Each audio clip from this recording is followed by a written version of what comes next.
Here's the bad boy right here. Just look at it. Oh, mate. This is a really cool piece.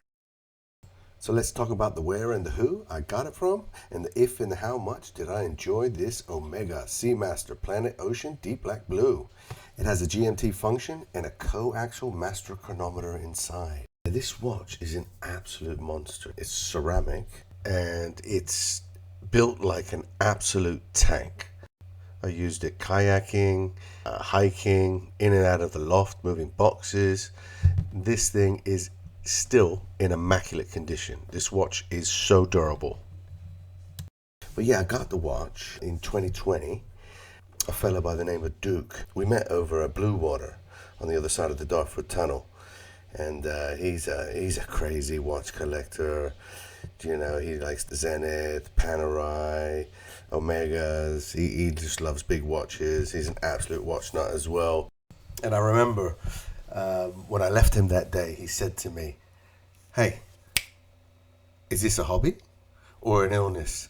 And of course we had a little chuckle, and I soon found out what it was for me. So I paid £5,400 for the watch at the time in 2020, and they're like 10 plus right now if you want to get a brand new one. They list on eBay for between 7 and 9. Yeah, I absolutely love this watch. Here's what I like about it. Straight away, it's got the 3, 6, 9, 12 sort of hour markers, you know, on the dial. Obviously the 3 is a date wheel, but it's that style, right? That's like old school, that still works. It just makes the watch so much more legible. Anybody that has this sort of format, it just makes the watch really readable. And the other cool thing I like, throwback style, is the broad arrow hands. Back in the day, they just normally did the hour. But with this one, they've brought it back and they've done the hour and the minute with the broad arrow, and it's sick. The finish on it, when you zoom in with the loop, you can see it's got this sort of glowy sheen to it, this rainbow sheen, but more like a petrol rainbow sheen, if you know what I mean. That sort of oily rainbow color zoomed in on the hands, and they're sort of brushed out in lines going outwards to the point with that cool sheen to it. Absolutely sick. So those are the two throwback things that I liked about just initially the dial. All the hour markers are applied, you know, the numbers are applied, the GMT is applied, the Omega is applied. The strap that's on it, this woven fabric, is so tough as well, and it's just very good, very durable, very comfortable. It's got a ceramic clasp on it, and for a 45mm watch, it's amazingly comfortable on wrist.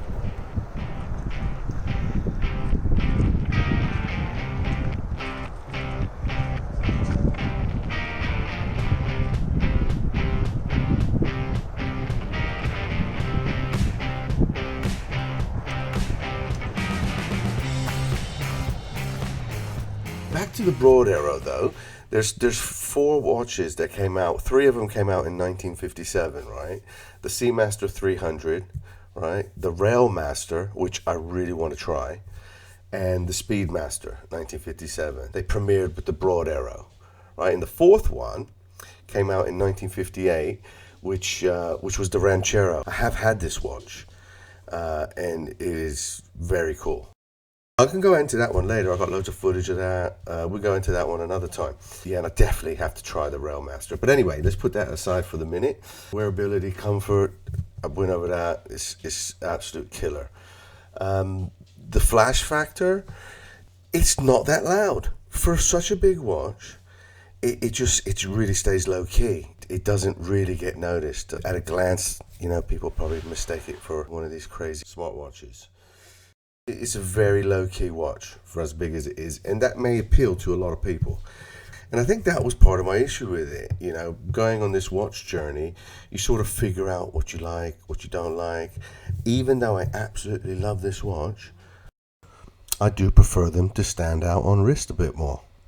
I have let this one go, but they do a rose gold highlight. So black ceramic case, rose gold on the outer bezel, rose gold around the bezel, rose gold hands, and both of the crown and the helium escape valve are rose gold too. And instead of a rubber strap, it's got like a black alligator one. So I definitely want to try that one. This watch is underappreciated. Try it. Trust me, you like a big beastly watch, try it. You're going to love it. They do a couple different varieties of it. Blue one, red. I think they even did an orange one in the beginning. If you're like a low-key guy who doesn't want to be too loud, but you still want a high-quality timepiece, look no further. And if you don't like ceramic, say you like stainless steel, they do that as well. And they do smaller versions. The first ones that came out were a little bit smaller, and they were in stainless steel. And they're beautiful, and you can catch them for bargains. Okay, so basically you unscrew the crown counterclockwise, it pops out. You charge the spring, which I'm sure you very well know, by turning it clockwise. One position out is jump hour, which also changes the date.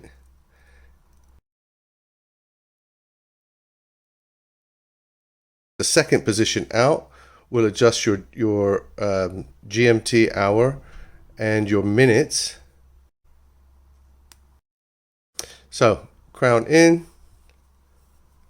screw it down tight. Obviously you got your helium escape valve here, and you got your turning bezel here. Yep. Beautiful. Look at that. I'll leave you with a couple of links to some videos that I enjoyed watching. One was on the Omega Coaxial escapement, and the other one was on Omega's liquid metal technology. You can watch them press the titanium into the ceramic. Pretty neat. Let me know in the comments below, do you have a Planet Ocean, or are you planning to get one? That's all I have for you today. Ola M out.